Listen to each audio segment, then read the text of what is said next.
Hey, welcome to Guitar Knobs, the guitars, gear, noise, and nonsense podcast, hosted today by these knobs. Tony Dudzik, Pick Guardian. Jared Brandon One Pickups. Hey, everybody, this is me, Todd Novak. We are super thrilled that you are listening to our show, the Guitar Knobs Podcast. That's right. And let's see, eeny, meeny, miny, Tony.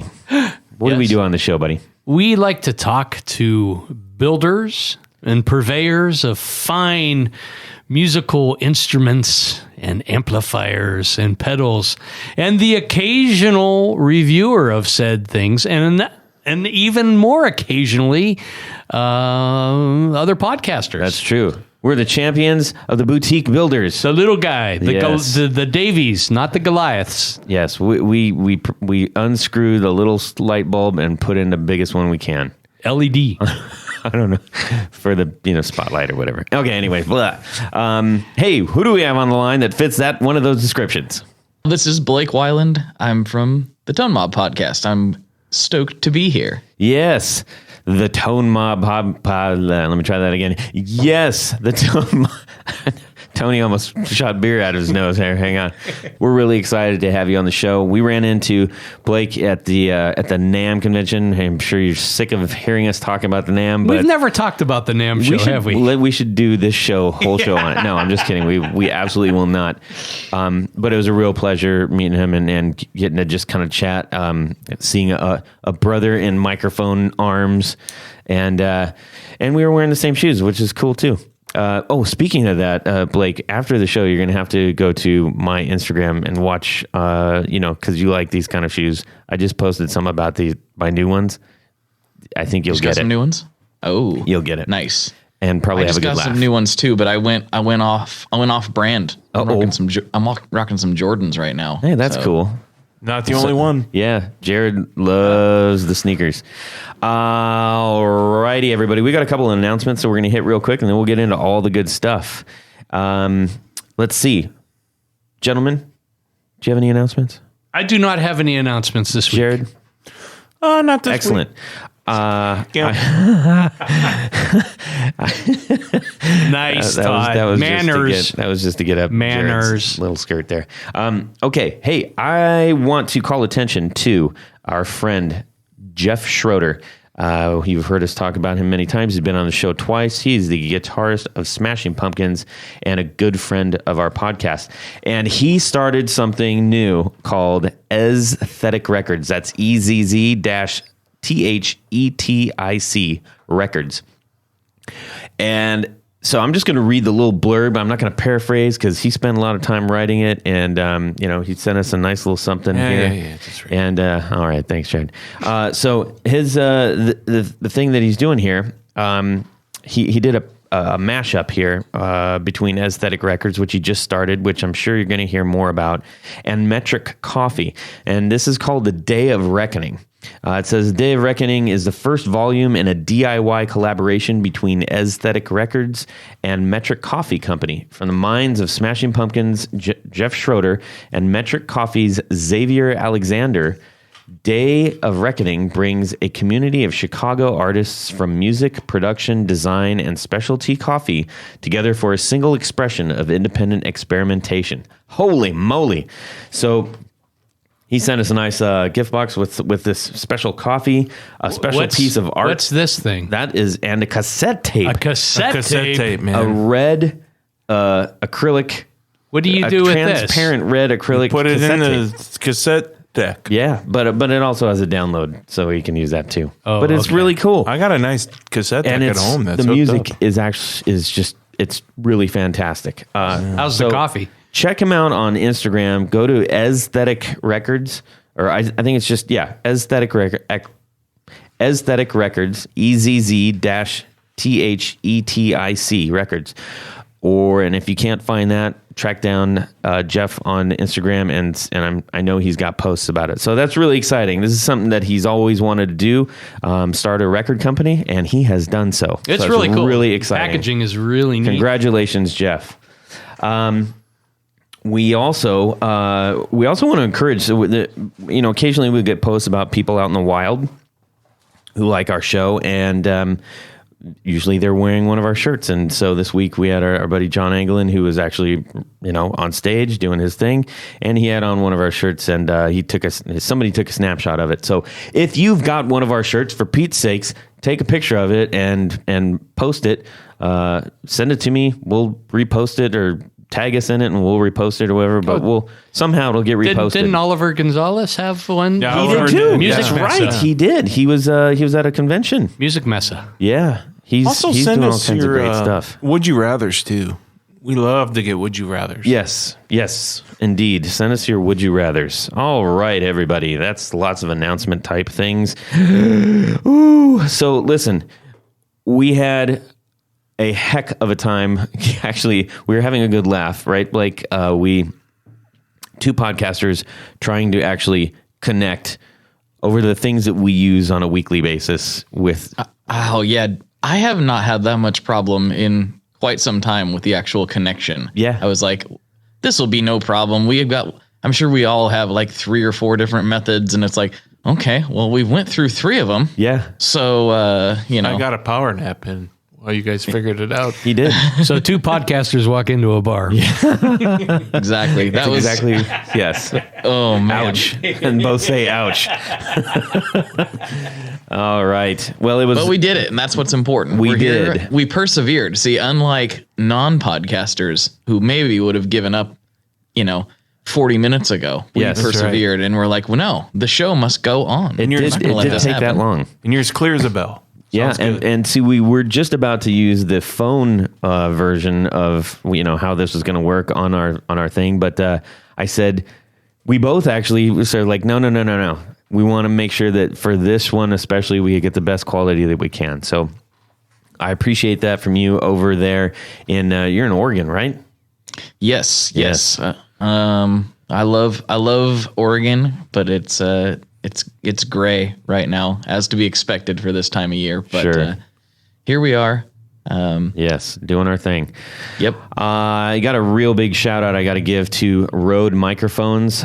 Thank you so much, Rode Microphones, for helping us to record our thoughts, opinions, and nonsense on the Rode Procaster Series microphones and the new Rodecaster Pro Production Studio.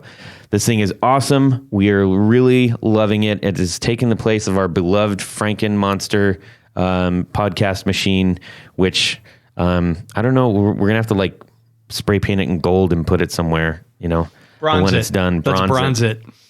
But the Rodecaster Pro Production Studio is working out great for us, and thank you so much to Rode for helping us out with that. And check them out if you're interested in doing your own podcast, or you're interested in using this. You can record your own band with this. You don't have to record podcasts. You can. It's got 4 inputs. Hook up 4 microphones. That's record all you yourself, need. man. It's all all you good need. stuff. So big thanks to them, Rode Microphones. So. Ladies and gentlemen, what did we do this week in music guitar stuff? Jared.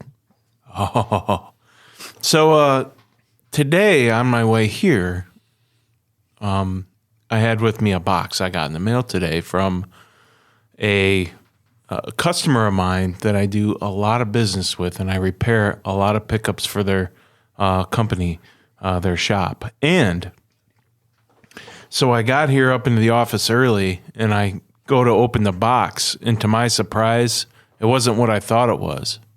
Last week, I was looking at getting a digital stereo chorus flanger, one of those Digitech 1700s, and I bought it, and I went back and forth with a guy on Reverb about it and all that kind of thing.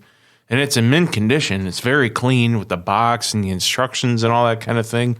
And you get it out and you look at it. It looks like it hasn't even been touched or used at all. It's like brand Wow, new. he just unboxed it. This is really, really cool. And that is a retro old D box.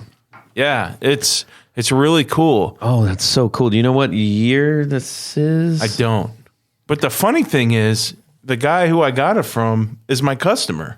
That's awesome. I haven't even contacted him yet. Say, hey, that's me that bought that Digitech thing, and we went back and forth on it. It was probably one of his employees that I haggled with, but I actually got that for $85, Don't say the name of it.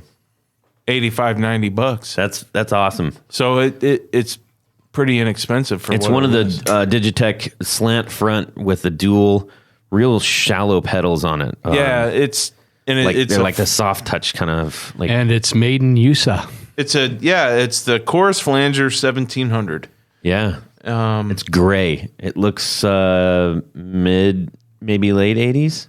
Yeah, maybe 90s too. I don't know. No, this is probably early. Actually, this could be early 80s. Yeah. Well, anyways, there it is. It's got a serial number on it, so we need to look it up and find out when that was made. Yeah, what I really like about it, I would have really wanted to see how it sounded like, is because it had the two outputs, the A and the B, because I do use two cabs for stereo. That's So, of course he does. I'm reading some of this. Like, there's a sticker on the back. It says, for AC operation, use a 10-volt DC negative ground power supply. There's no such animal. I was just going, wait, what? Yeah. It says for No. battery operation, use one Everready number 216 battery or equivalent. To preserve battery, disconnect Engineers. input when not in use. And it tells you here, this is how you know when the battery is bad. LED will dim and distortion will be present when battery is depleted. Ooh, Perfect. That's Perfect. yeah. What are you talking about? So What's it not wrong with only that? is it a chorus flanger, it's a distortion pedal. I like once that. the battery wears out. yay! Put a dead bat through it, right? Yeah. Yeah, I love this thing, man. I can't wait to go home and try it out. That would actually be really interesting to run a dead bat through that. Yeah. You know. I don't know, man. I'm sure people have experienced that noise back in the day. Yeah, that's using really interesting. 9 volts and stuff. I don't know. But yeah, very I'm cool. I can't wait to try it out, man. Yeah, I'm excited for that. Blake, let's hear from you, buddy. Let's see. This week, this week's kind of new, so not a lot has happened technically this week, but last week quite a bit of stuff happened. We'll take One it. of the most interesting gear things that happened is I've got this 1961 Champ, like a tweed Champ that was my grandpa's, and it sounds pretty good. But obviously, the 8-inch speaker in there lacks a little bit of lots of stuff. And I got hooked up with John Sanchez from WGS. He came on my podcast here a few weeks ago, and he's local. And he's like, "Hey, we've got this really awesome 8-inch Alnico speaker, like specifically for champs and things like that, if you want to give this a try." And he came over and we fumbled around and figured out the cord situation and got this speaker installed. And man, at first it was like, yeah, this sounds a little bit better. But it was brand new, not broken at all. And then after about 40 minutes, it was like, oh yeah, this is what this thing needed. So yeah, that Champ is it sounded good before, but now it's really singing. So That's I'm awesome. pretty stoked on it. Feels good when you got it figured out. Yeah, I didn't know that I didn't have it figured out, but I didn't, because this is a significant improvement, to say the least. Wow. One of my close friends, Mark Chenzo, who runs a recording studio, when he gets new speakers or like a new amp with some, maybe he's not sure how old the speakers are, he's got a white noise, a variable white noise, so it isn't just. It's got a fluctuating frequency. And he essentially just sticks it in his ISO cab and runs it for like 24 hours or 48 hours. He just runs it, just lets it go. And essentially it's enough flexing. You're not like pushing tons of air, but you're basically just stretching, flexing it, warming it up, so You're to getting speak. it going, yeah. Yeah. So there's something you can do. Gotta I wear guess the new you off just of it. turn on your looper pedal and, just don't let your tubes burn out. Yeah. I think I'll do it I'm just gonna do it the natural way, because they're not probably the original, but they're definitely old tubes, and I'd hate to barbecue them prematurely. So Yeah. I'll just rock it For and sure. it'll just get better over time. That'll work the too. old fashioned way. But that's definitely a technique I've heard from lots of people. There is definitely something to it. Unless the speaker manufacturer pre-breaks them in, that it definitely has an impact, like noticeable. Not even a psychoacoustic thing, because I was like, oh yeah, I'm like, why does it sound better all of a sudden? And John was kind of explaining it to me, because he's the speaker guy. Gotcha. Well, that's mighty fine. Tony, what about you, buddy? Well, this week I've been catching up with Earthquaker Devices series called Bored to Death, Board. And a buddy of mine had sent a link for a Doug Gillard episode. Doug is with Guided by Voices and Not a Surf and Cobra Verde. And I'm a big GBV fan. And I'll edit that. Oh, yeah, you will not edit that. That was a good clear throater thing. Yes. Okay, go ahead. So, huge GBV fan, and really I like the work that Doug does. And at my shop, the unofficial kickoff to every day is we listen to Pop Zeus, which is a Robert Pollard, Doug Gillard composition. And at the end of the video that he's demonstrating various pedals and things that he has on his board, he goes into the Pop Zeus riff and plays most of the song. Oh, that's cool. So it was kind of fun. That was a nice treat. But yeah, but I also spent. I mean, I also like the Nels Klein one from Wilco, and oh my God, he's just insane. Yeah. I mean, it just lots of things like you like the noisy stuff. I do like noisy stuff. I don't like either one of those bands at all. Well, but I appreciate that you do. We'll just edit that out then. Yeah, that's cool. But that, yeah, other than the normal humdrum stuff, I've been catching up. I'm expanding my horizons. I'm becoming a pedal guy now. Oh, excellent. Yeah. Finally. You have loads of pedals. I know. I just don't use them. Yeah, I can't hear the word humdrum without thinking of the Buzzcocks. I know, it's impossible. There's just certain trigger words that that's a sickness I have. What was going on in your world, dude? Well, I'm so glad you asked, buddy.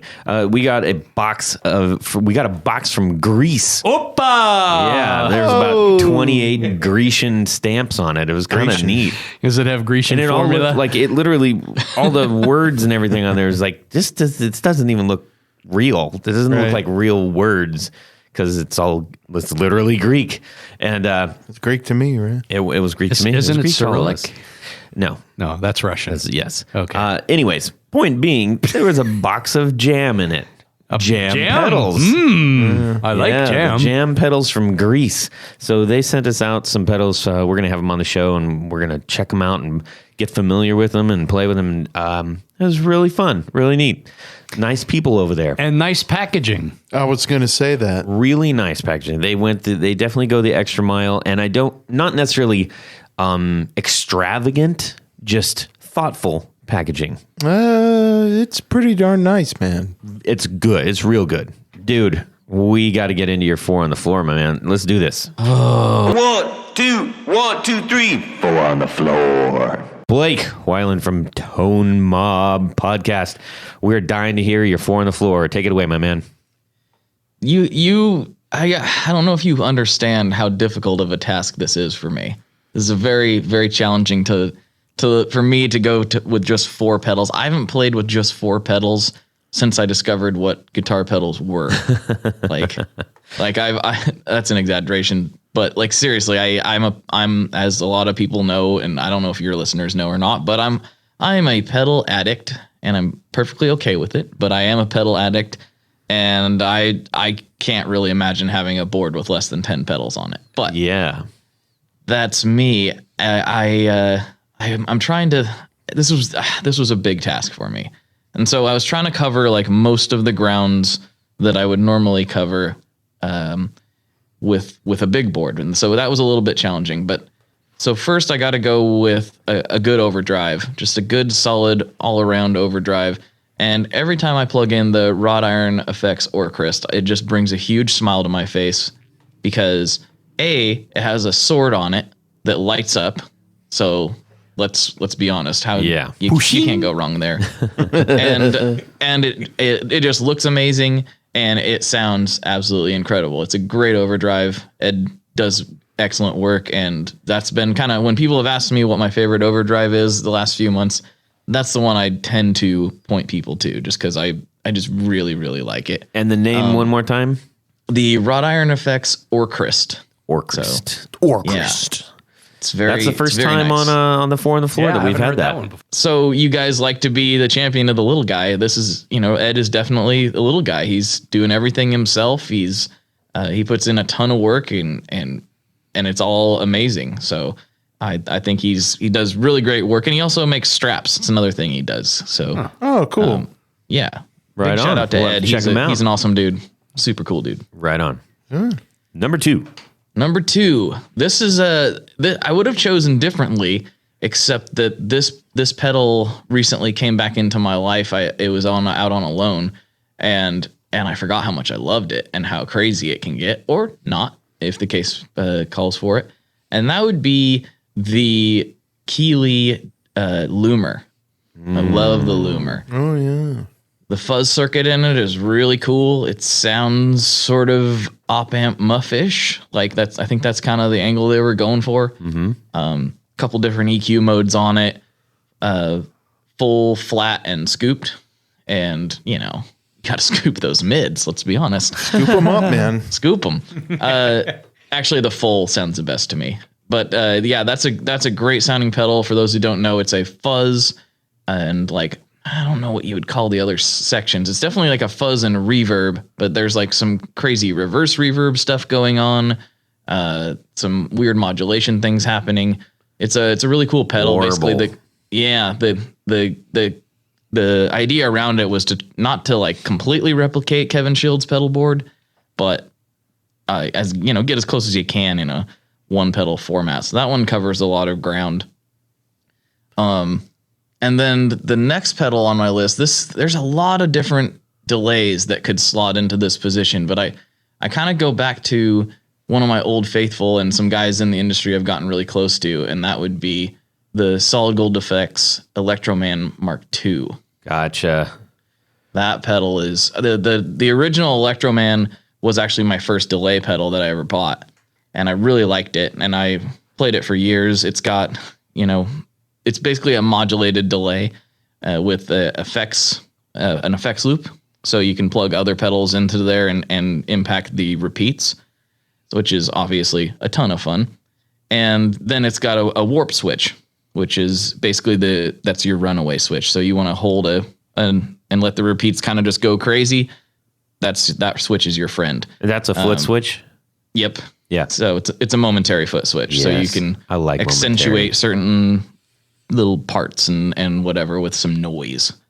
And the Mark II is actually surprisingly much better sounding. And when I've talked to them over there, they're like, it's really only a Mark II in name. Like the circuit's completely different, and there's a lot more options. And this one has tails and a whole bunch of other stuff, and it has a lot more range on the controls, so brighter and darker repeats than the original, plus all the good stuff that I liked from the original. So Awesome. that would probably be my delay of choice. I've been in, I can't even tell you how many email exchanges we've had with Solid Gold trying to organize a show. People don't understand out there. I really don't think they get it. Like how you get it.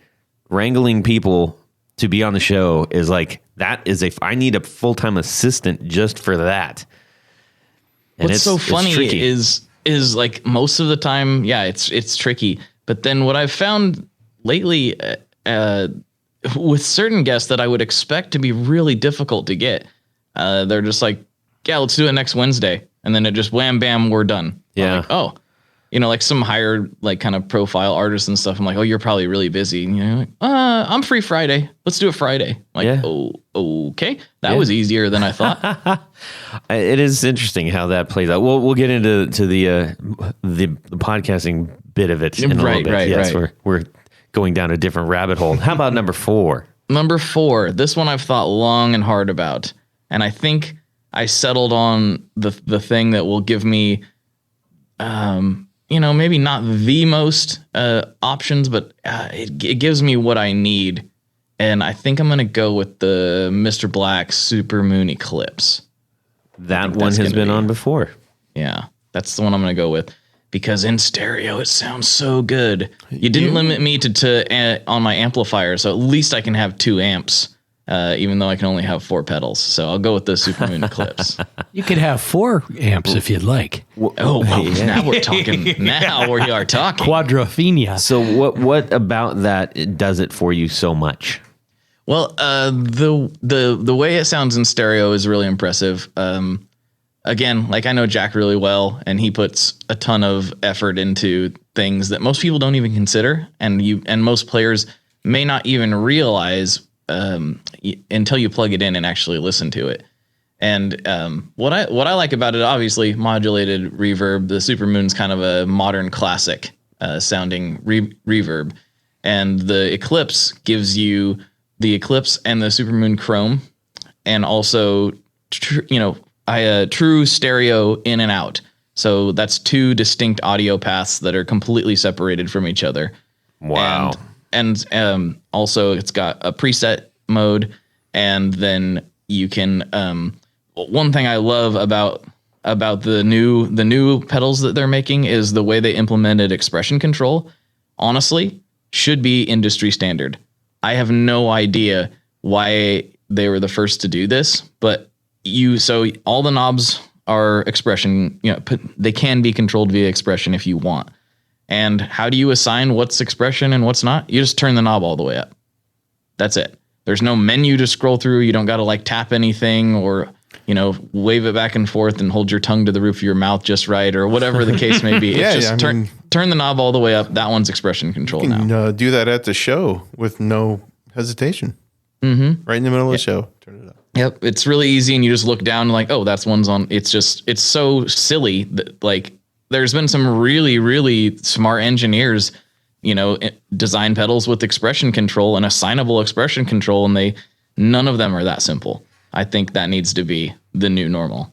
Noted. I will send it to the council. Do it. Wait, there's a council? Yes, there. You don't know about the council? Secret pedal council, man. I would know if there was a council. This is insane. Well, that's a bummer. We were hoping you'd get us in. I'll call Brian Wampler. Yeah. Maybe he'll know. All right, dude. That's pretty good. 4 on the floor. That's 4 new ones. Well, I don't think we've had it. Well, The black. the Mr. Black one. and the Loomer. Wasn't the Loomer on? No. Hasn't been on. Yeah. Well, that's really cool. We will get that up and running. If you out there who are listening are not familiar with 4 on the Floor, maybe this is your first merry-go-round with us, you can check out on our website. We'll have each of those pedals posted with a little blurb from Blake and a link to actually purchase those. We don't get a dime off that, so we try to make sure the builders Maybe do. we should get a dime off of it. I don't want a dime off it. Let the builders get it, man. Okay. Yeah. No, you're a nice guy. I am. Let's see. And so you can check that on our Instagram. You can check it on our website. Yep. And thank you. Appreciate it. Good stuff. Okay. Now, let's get into the biznaz while you're on the shoe. So you make podcasts about guitar stuff. We make podcasts about guitar stuff. So this should be a pretty good conversation, I think. You mentioned earlier, you said, I don't know if your audience listens or whatever. It's like, it's not that big of a world. I'm pretty sure we're sharing almost the exact same audience. No, you never know.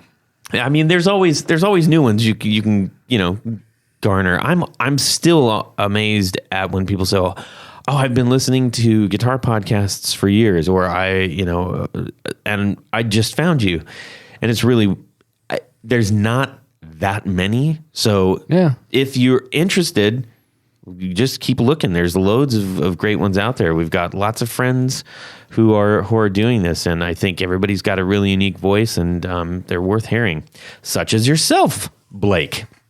Oh, well, thanks. Now, first of all, we got to find out what's going on. I want to get just a quick setup. So we're going to, you've probably told this 100 times, but can you give us the background on basically how you got started in this? And then we'll get into all kinds of great juicy stuff about the podcast and a little bit deeper who you are. Okay. Yeah, I'll give it a shot here. It's really kind of a funny story. It was, based around me being obviously obsessed with gear and trying to figure out, like, I was like, I'd like to do something in this industry, but I'm not a builder. You know, it's not where my strength lies. I'm handy with stuff. I can, you know, I built the studio that I'm in and things like that, but I'm not super detail oriented with that kind of a thing. And I was just like, but I'm fascinated with it. And Right. I'm fascinated with the people who do it. And so I just kind of thought, well, I guess I'll try to do something. And the first thing I did was like, I should say, and I think I've said this on a few different shows, but I didn't have any experience with social media. I didn't even have a Facebook account. I didn't do any of it at all. It's just like, I'm like, all my friends are, you know, my friends, and well, I'll just call them if I need to talk to them. Like, I really didn't get it. And I just started looking around, and one thing that happened was Chris Benson shared a picture that I sent him on Instagram. And Of Benson amps. Yeah, exactly. Yep. And it was an amp he'd built for me, and he shared the picture on his Instagram. And I'm like, wow, look at all these people like in this picture. Like, that's kind of a cool thing. Like, that's kind of interesting. And You're gonna make a wonderful grandparent someday. yeah, no kidding. And to be fair, like, I still don't really use it for personal things. I pretty much only use it for guitar stuff and running stuff for clients, but that's another story. Anyway, I was like, well, I'll start an account. And so I started the Tone Mob account. I was going to start Tone Mob, but some like older Italian lady has the account Tone Mob. And so I couldn't. Okay. And so it's the Tone Mob. And I posted a picture of my 1965 Ampeg J12. Just like I just took a picture of it and was like, here we go. And some people liked it. And like somebody started following me like instantly. And I was like, this seems like this could be useful. I Yeah. said to myself. And I just kept posting things and doing some more research on it. And then eventually got really into how all of that works and really fascinated kind of specifically with Instagram. It's still my favorite platform. It just works for me. And so I started building an Instagram following and figured out I kind of had a knack for that and just kept going. Then I thought, well, I've got this thing going already. Maybe another thing I really like is podcasts, and I don't see any podcasts interviewing guitar people, and there really wasn't at the time. And so I was like, well, I guess I'll give it a shot. And Ryan McCaffrey from McCaffrey Audio and I had been joking around about Hulk Hogan on Instagram back and forth. And so I direct messaged him and said, hey, I'm thinking about starting this podcast. Would you like to be the first guest? And he said, yeah. And we talked before about the app I use. I went up into the hills in Portland after work because it was the only quiet spot I could find, and I couldn't get home soon enough to make the schedule lined up. So I just went after work, and I literally just walked up into the hills, fired up the app, and we had a 30-minute conversation. And I said, I know I said 30 minutes, but this really feels like it's not long enough. How about an hour? And he was like, sure. So we did an hour, and then I just kept contacting people, and pretty soon people were contacting me, and it just kind of built on itself. And yeah, I recorded, I don't even know how many episodes. I'd have to go back and look, but I want to say probably the first 40 or 50 episodes at or around my place of employment via this app called Ringer. Mm-hmm. I posted in my Facebook group, and maybe I can give you these photos if I can dig them up, of the petroleum lab where I used to sit and record all these conversations. And because the job was such that there was two things. You were either running around like an absolute maniac with no time to even eat lunch or breathe, or there was nothing going on and you were just waiting for the next shift to come in. Right. And so when I was just waiting for the next shift to come in, I'm like, well, guess I'll go record a podcast then. Yeah. And so that's how I record a lot. That's why you hear trains in the early episodes, and you hear all kinds of crazy things and weird beeps and squeaks and things. And I edited a lot of it out, but some of it just was impossible. And so, yeah, it just kind of kept going and people kept listening. You know, that first episode, I put it out and told Instagram about it. And it was like, got 100 downloads. 100 downloads like in the first day or so. Like, isn't that neat? I was like, what? I was like, this is mind blowing. It was blowing my mind at the time. And, yeah, it just kept going. And now it's like I'm interviewing people that I never imagined that I would ever get to talk to at all. And so this is just, it's been the craziest experience. I was able to move out of that job, you know, around this time last year. And it's just been the crazy, it all comes back down to the podcast and the people supporting that. And because that's where most people know me from. And so it's just been insane, to say the least. That's awesome. And not far from this, this podcast origin too. I think we both were doing it at work. We didn't have trains, but we did have massive amounts of room reverb because we're in a giant glass aquarium at the agency that I worked at. But I share a lot of those same experiences, especially the one, you know, when that first 100 hits, it's like incredible, you know? And it's mind blowing. And you're just going like, how is this possible? People like me. Well, and then on top of that, if you go into your metrics and you're like, wait, we found one guy there was one person on this like remote island off of Sweden that was listening to us. And I was like, if you're out there, we're saying hello right now. I'm like, I was just blown away. Like there could be a guy walking down the street in Vietnam listening to us, which is true. They're there. We can map them. It's fascinating. It's thrilling. I'm right there with you, man. It's neat, especially when it's getting going and you're just like, wow. Can you give us a couple highlights of your show so far? Oh, as far as people I never thought I would talk to? Yeah. Well, I never ever thought I would get to talk to Brian Fallon from the Gaslight Anthem. I'm big fan of that band and have been for many, many years. And so a pretty huge highlight was, we were my wife and I were in New York for the Fear the Riff Expo, the first one, or the second one, excuse me. And Gaslight was playing the 10-year anniversary of the 59 Sound, a little mini tour they were doing, and they were playing in Boston. And she's like, we got to go. Like, we got to go. And I'd already been talking to Ian, and I'd already talked to Brian once before when they were in Portland. And she's like, we got to go. And I messaged Ian, who's in the band too. And I was like, if I come down to Boston, or go up to Boston rather, you think we could get a podcast in? And he's like, oh yeah, we could do it. And so, nice. Yeah, it was pretty surreal to be sitting on the back of the tour bus with one of my favorite songwriters, just nerding out about the same stuff that we all nerd out about. And I'm like, just hanging out. And I'm like, man, it's like, trying not to make it weird, but it's like, I've been listening to you for a really long time. And trying to be not that guy, but at the same time, mentally being totally yeah, it's hard not to fanboy, except you're like, yeah, but that's what this is for. Yeah.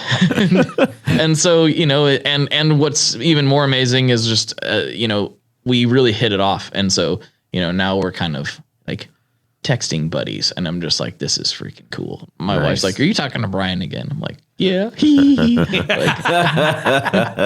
So that was definitely a highlight. And it's nice that he's definitely a really good guy, and we talk on the regular, and it's become, we've kind of crossed that fan barrier. Now it's like, you're just a great guy. Yeah. And I enjoy talking with you. You mentioned your studio. Tell us about the studio you built.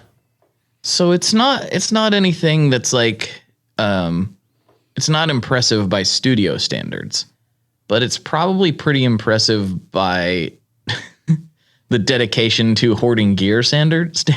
I my son was going to be born, and I had two options. My options were sell some stuff because it's not fitting in this room, in this house anymore. Plus, you're not really going to be able to play that much because there's going to be a new baby, and the baby's going to sleep, and you don't get to wake that baby. And the other option was build something out in the backyard to hold all my stuff and soundproof it as much as you can afford to so that you can play pretty much whenever you want. And I chose option B because, why not? And so, yeah, it looks bigger than it is. It looks pretty big because it's really tall, but it's only about 300 square feet or so. Mm-hmm. And it's primarily just a music room. And yeah, it's really tall. I made it with really tall ceilings in case I ever wanted to record drums out here because that helps the sound quite a lot. So it's about 14.6, I believe, to the peak. Pretty tall for a 300 square foot building. Yeah. But yeah, it's my office now. I have affectionately called it the shred shed, which a lot of people think I invented that term. That's not true. I first heard one of the guys on the original iteration of the Chasing Tone podcast use that. I can't remember if it was Max or Travis, but that's where I got that term. I kind of stole it from them. So, yes. And I've tried to be very clear about that, but some people still think I'm the shred shed inventor. It's like, no, they invented the term. Yeah. But that's what I've called it. And it's just my little, my gear hoarding home away podcast from home studio. And it's the most beautiful thing about it. Well, from the outside, it's other than looking tall, it's fairly unassuming. But when you go inside, it looks pretty cool when it's not a total disaster, which it almost always is.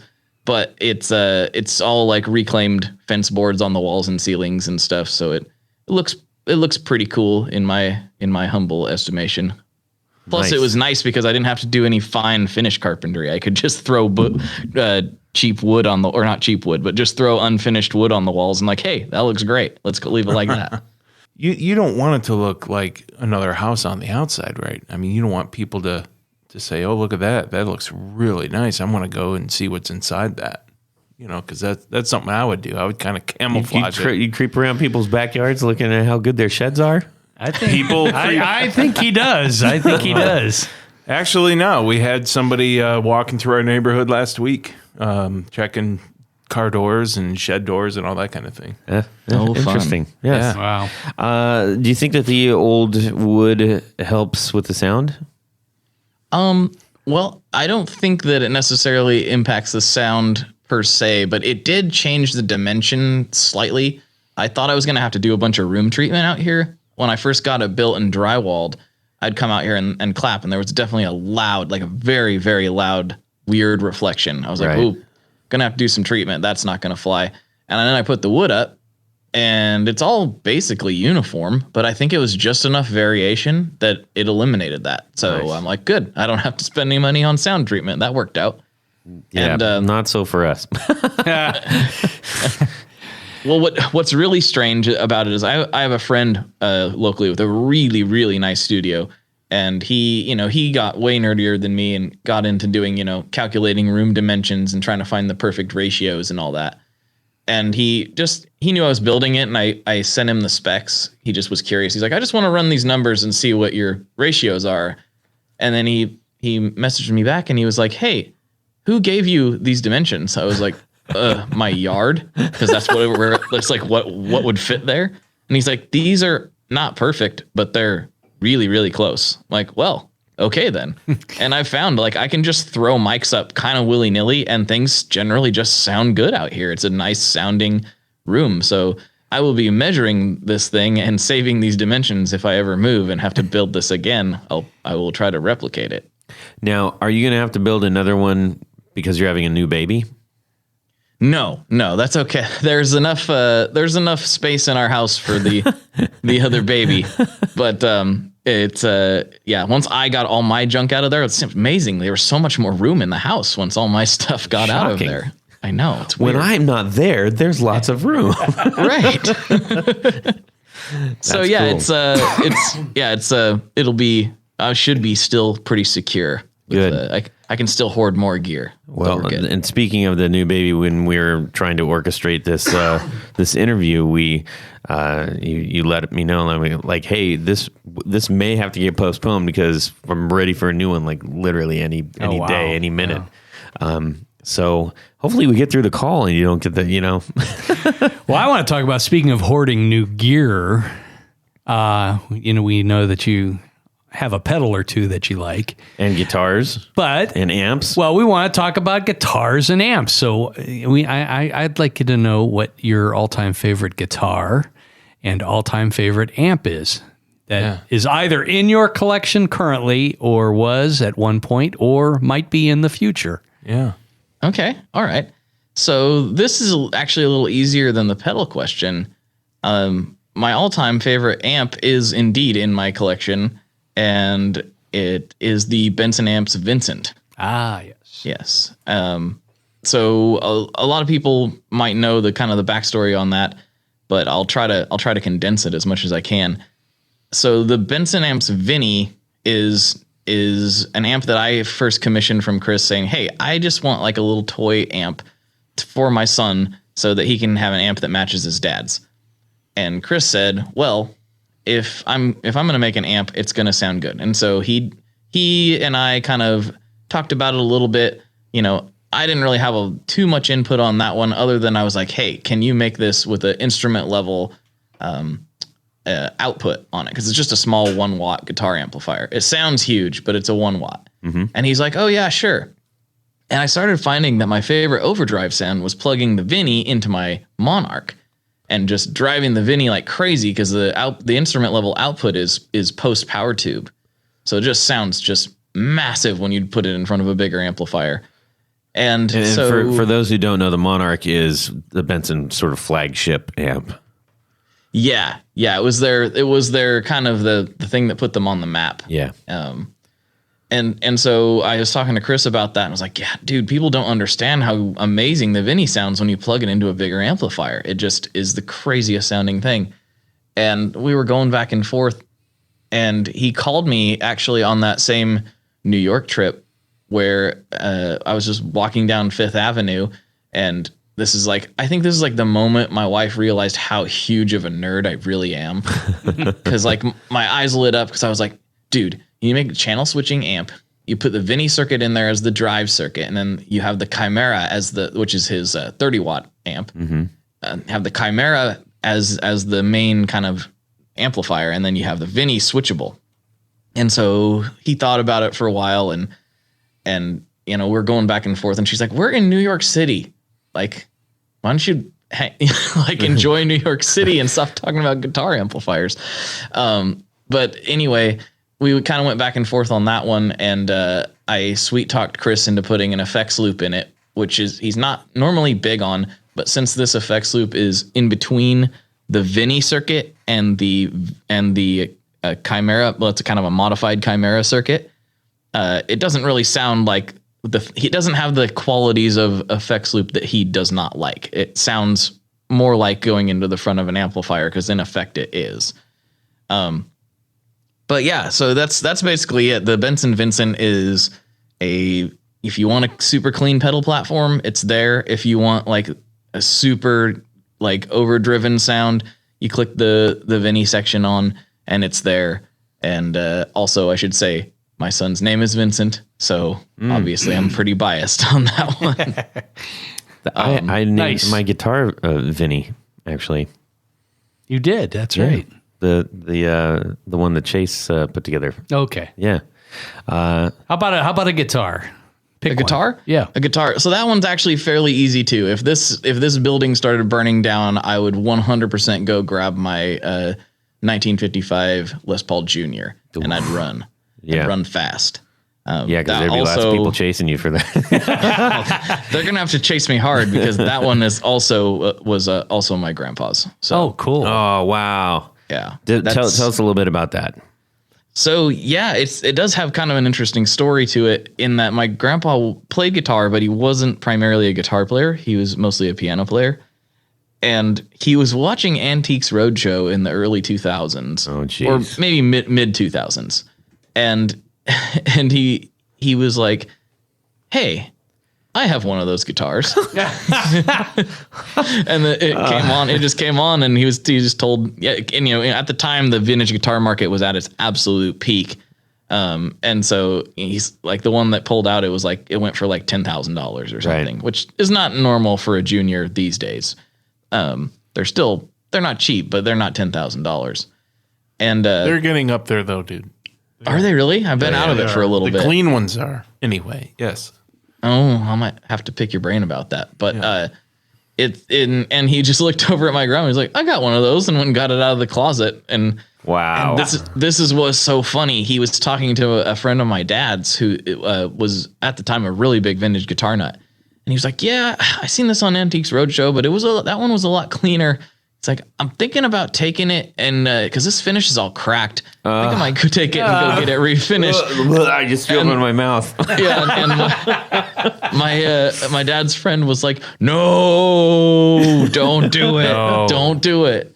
And so he didn't, thankfully, and then it kind of went out of sight, out of mind. And this was around the time I just started playing guitar, and so I years later was talking to him about it. I was like, "Don't you have an old Junior in here?" And he pulled it out. And this is in 55. They fixed this in 56, but in 55, the bridge posts, the holes are too close to the humbucker route, so there's not enough meat there. And so they tend to pull forward over the years.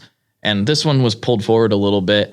So I told him, like, "Hey, I know some shops. I'll take it. I'll get this fixed and bring it back so you can play the thing. Because right now it's kind of unplayable."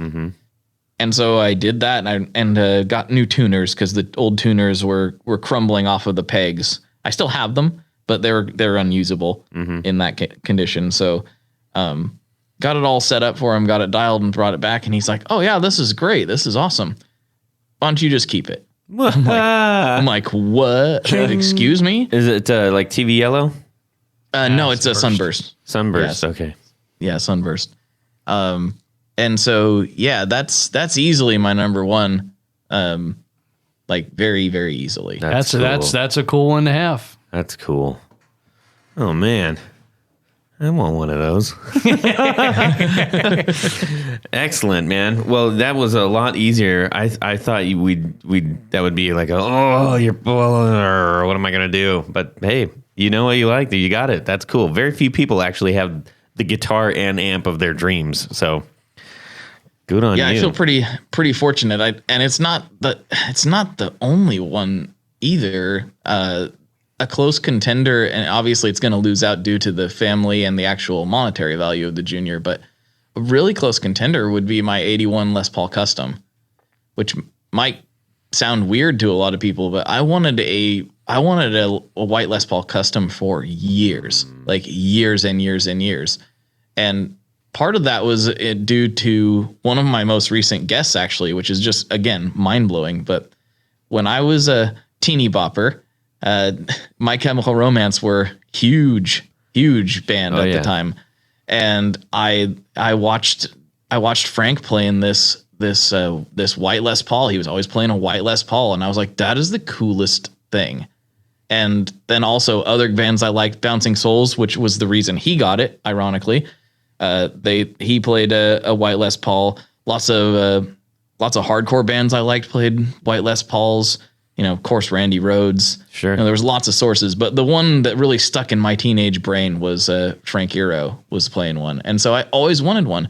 And for years I would go play one, and I'm like, oh, I don't really like this. It doesn't play very good, and doesn't sound very good. And finally, one came up for sale, and I went and played it unplugged in. And I was like, ooh, I think there might be something to this. And I was like, oh, I don't really have the money right now. And so I put it back. It was at Old Town Music here in Portland. I put it back. I'm like, not going to plug it in, because if I plug it in, I think I won't be able to take it. And I went home and I told my wife about it.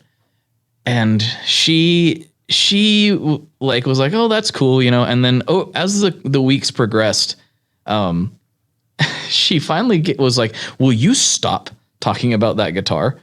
I was like, oh, okay, I'm sorry. She's like, no, just shut up and go get the thing. Oh, I was like, okay. Marry that girl. Oh, wait, you did. Yeah. Yeah. So, it's so crazy. And so it just by chance, cause there was a couple people that were really interested in buying it. By chance, it was still there. I plugged it in. Tim Shaw humbuckers were just screaming. And I was like, it's finally happened. It's finally happened. And I just found this out a couple weeks ago. I've had the guitar for probably a year and a half or so. One of the guys that really wanted it was Bill from Mastodon. So I snuck in and stole it out from under for Bill. And I kind of feel bad, but kind of not at the same time because he's already got some.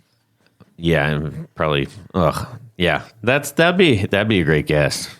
I'd like to talk to him. Yeah. I hope he doesn't get mad and try to punch me because I took his guitar. But So you also developed something in your I guess your quest for guitarness. Tell us about the pedal. You did some pedals, right? Oh yeah. So there's been some Tone Mob collaboration projects. There's been several. The only one that's technically like Tone Mob branded on the pedal itself is the Model 001 or Model 1 from that Solid Gold Effects helped me make. And there's a couple different versions. And with the exception of the purple and gold germanium version, the circuits are all the same. They're just aesthetically different. But that was like kind of my sort of like my perfect fuzz in a lot of ways. It was just like I told him what I wanted, and Greg absolutely just knocked it out of the park. It has a lot of variations in it, a lot of variations that aren't even really out there in the demos that much. It actually, especially the germanium version, has some really good low gain drive characteristics, and can go from just splatty to like wall of distortion sounds or Velcro. Like it's got a lot of different tones in it, and I'm really, really happy with how it came out. That's the only actual Tone Mob branded one, but there's been several others. But that's I don't know if you want me to get into all of them, but there's been, I don't remember, 8 or so. Oh geez. Yeah, there's been several. Having your own, like the 001, that's pretty cool, man. That's got to be a good feeling, especially you and I are, again, not dissimilar in the fact it's like I'm not a builder. I have built a couple pedals, but that's just not where I'm going to go. So the idea of having one would be amazing, but then actually having one is probably really amazing. It's insane. I mean, we keep talking about like what the podcast has led to, and it's like the things that it's let me do, and that's one of them. That's a big one. And then like getting to see kind of what the development process like is behind all that. I mean, that's part of what I do now, and for several different companies, and I've been hinting at it for a long time, and I still can't give full details, but I'm working on something with a couple really smart people that's going to be really, really awesome and far beyond anything I've been able to do so far. So I wish I could say more, but no, that's fine. Just hint at me offline when it's ready. Will do. Now, one of Jarrett's favorite things is also one of your favorite things. Yeah, pizza, man. Do you like thin crust, thick crust? Are you into the sauce? Like, what's your favorite? What right now, if you were to order a pizza and it was going to be all yours, what would it be? So there's if I could pick anywhere, does it have to be like something that's available to me, or or can I go anywhere? Okay. If I could pick anywhere, I think I would go. I think I would go to New York City. I'm a big sucker for the New York slice. Ah, the big old nice big slice. Yeah. And I really like Joe's in New York City. That's kind of a classic, like it is like the quintessential New York slice. You know what I mean? Folder. But my favorite pizza experience ever was at Grimaldi's in Brooklyn. And it's just so good. Oh man, I still think about it. Love Grimaldi's in Brooklyn. It's so delicious. Okay, so what's the toppings on the Grimaldi? Oh, you can get different things. I mean, you're not going to go wrong right now. What are you ordering? Oh, right now I'll probably do from there. I'd probably do like I just keep it real simple. Do some like pepperoni and Italian sausage. Check I think that and sounds check. pretty good. It's There's a Mr. Grimaldi calling. What do you want on your pizza? so much has to do about the amount of everything and every little ingredient that makes it that good, and how it's cooked and how it's made. How long was it cooked? All that kind of thing. I think the very best slice of pizza I've ever had in my life, and there was a lot of them, but it was at the Italian festival in Cleveland. They're not different. He just means like lots of actual slices. That's right. No, I get it. Yeah. So I was in, they pick on anything I say. So I was in Cleveland at the Italian festival, and this guy was making these small little personal pizzas out of it was a wagon with a brick fired, like a stone fired pizza or brick fired, one of the two. And it was it was like paper thin crust, barely any cheese on it, but the sauce was so good. It just, I can't explain it. He's about to eat the microphone. I've never had a slice of pizza taste so good with the least amount of cheese that was on that pizza. It was amazing. It was crazy. All those things. On next week's pizza podcast. Yeah, right. That's right. So Blake, we're gonna kind of start to wrap it up here, but I'm curious to know: do you think things are going in a certain direction? Do you have any premonitions? What are you feeling that's happening right now? Is there a movement coming? What's happening? So, in my opinion, the movement's already happening, and I there was a lot of doom and gloom about guitar's gonna die because Washington Post said so, and blah blah blah blah blah. Gibson was in trouble, blah blah blah. All that was nonsense, in my opinion. We're, like you said, we're deep in it, and so maybe I'm too deep to really see the reality. But Gibson failed. They're restructuring. They're trying to get back on their feet. But they got Mark Manghisi now. I mean, geez Louise. That's right. They'll be fine, right? He can't say it's Straturday though. That would be bad. But no, Gibson wasn't struggling because they weren't selling guitars. They were selling guitars. They struggled. They were struggling because they had some bad business deals on the consumer electronics side. They over leveraged themselves and blah blah blah blah blah. All that's pretty obvious if you really look into the reports and stuff. They were selling guitars, and I can't say who exactly, but I talked to somebody at Fender recently that said in 2018 they sold more guitars than they ever have in the history of the company. Wow. So, and there's all these publications like, oh, retail sales are down. Yeah, okay, retail sales are down. It's because Guitar Center kind of sucks. Yeah. And mom and pop stores tend to be better. And also think about how much buying happens direct. We got companies, that are doing several $1 million in revenue they don't report it to anybody but the government. So how would these publications know, that these things are dying? They're using all these outdated metrics and all this stuff. I personally think there's more people playing guitar now than there ever have been. And I think that is reflected in the numbers if you really look at things and you really know what you're looking for. So to me, I think we're probably on the cusp of seeing, I do think there's a lot of a cyclical nature in our media and our culture. And, I think about, the waves of guitar music being real prevalent. And the last time it was like hyper prevalent with youth was basically my generation, what I like to say, the Warped Tour generation. Mm-hmm. Like a lot of people who weren't close to that scene don't realize how massive and how influential some of those bands were. Wristband rock. Yeah, exactly. on guys my age and girls my age, like they were huge. Everyone was listening to that stuff. Half of my high school went to an Anti-Flag concert. It was crazy. Like it's and I think we're gonna see that again as guys my age are starting to have kids. I feel like when my generation's kids are teenagers and in their 20s, we're probably going to see some pretty incredible guitar-based music coming out. That's my high-level view of it all.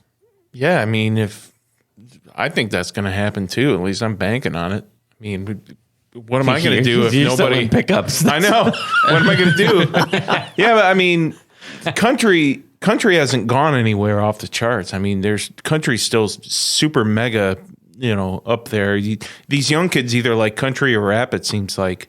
But the guy playing the guitar, there's always some dude playing guitar in country. The lead think player, the star up front. One of the big issues, though, is that there's been a tremendous amount of complacency, and if you think about like in history, it's not just these things, but whenever people get really pissed, they turn to the guitar and they make some rad music, and then people are like, "Yeah, I feel like that too." All right, man. With that, I'm gonna get out of this mess. Jared, you got something for us, bud? Well, because, ladies and gentlemen, it's time for Would You Rather? This week's Would You Rather is brought to us by our friend on Instagram, Jason at Road Noise Music on Instagram. Check him out.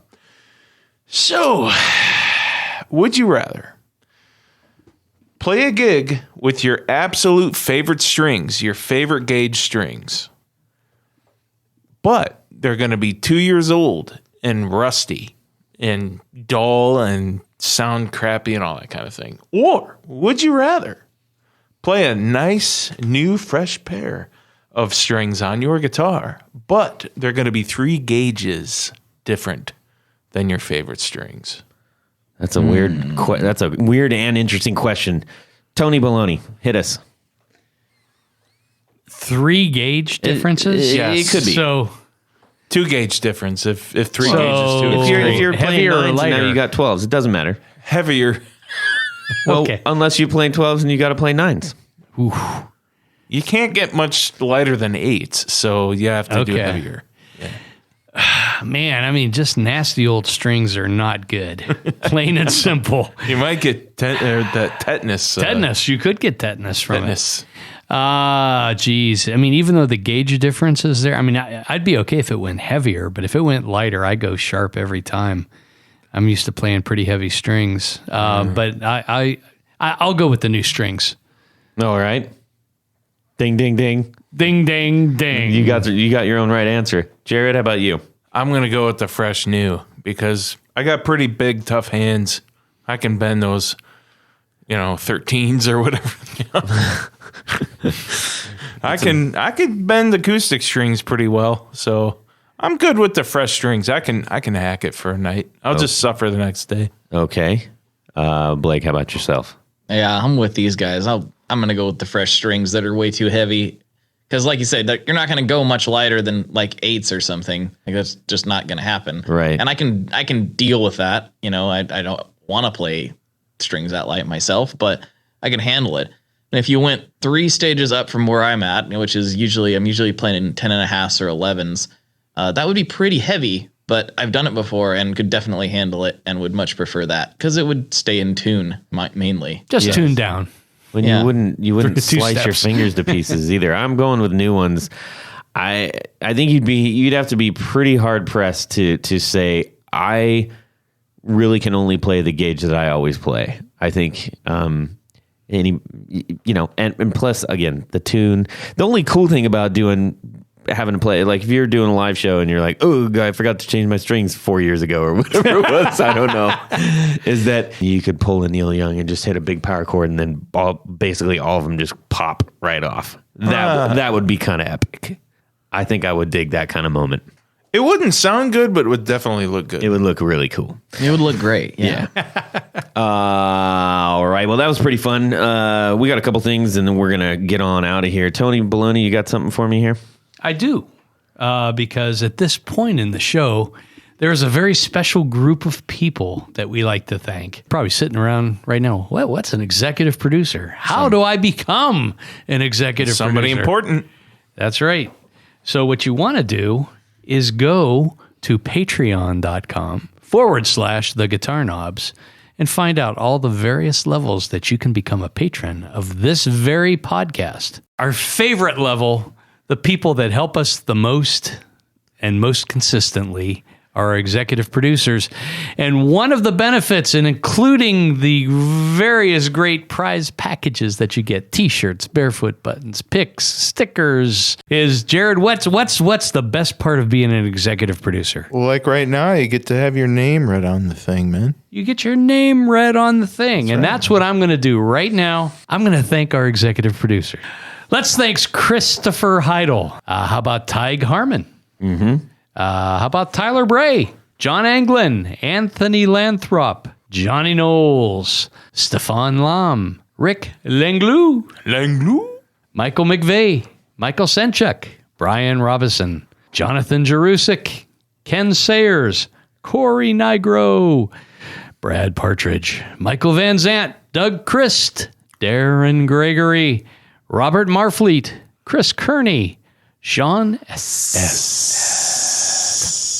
Oliver Gonzalez, John Daly, Robin Smith, Pete Marshall, Carlos Mancha, Matt Brammer, David Wolfson, Martin Cliff, and Tom Barazin. Hey, Thank you, all those one and things. all. Yes, sirree, Bob. We are so appreciative of y'all.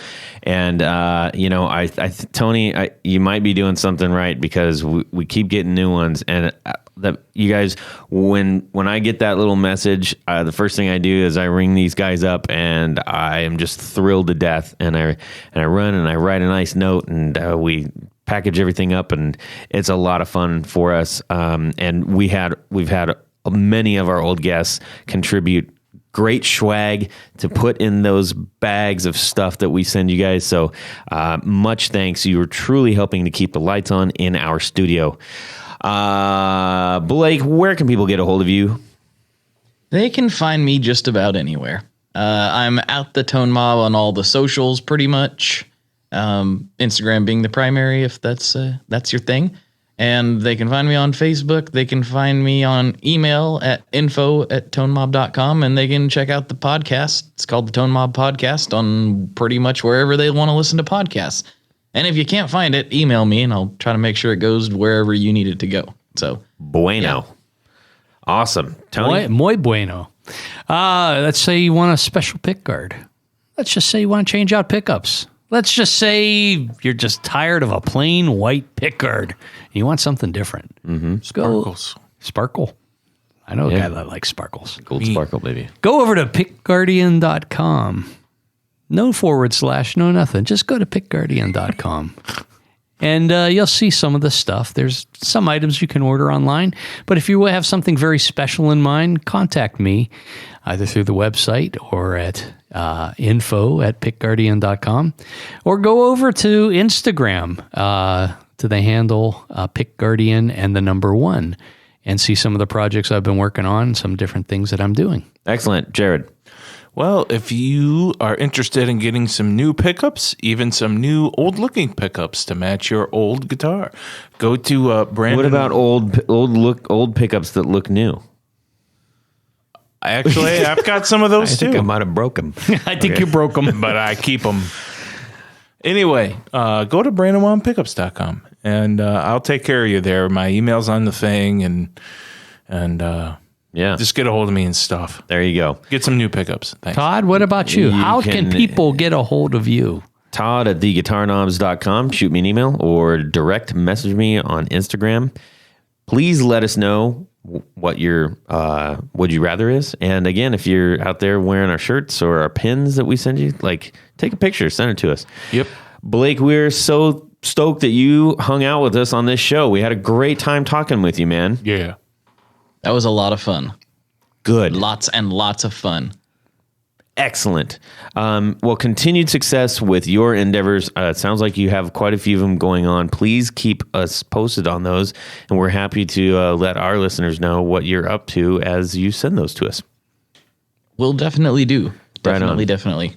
I'll put you on the put you on the whatever the media list, The special for that list. stuff. Yes. Yes. Which may not be the good one. I'm not really sure. You've made the list again, Todd. Welcome to the list. Yes. The mob's coming to your house. Yeah, we'll get you on that council too. All right. Hey, everybody, have a great guitar week. We will hit you guys up next time. And in the meantime, subscribe!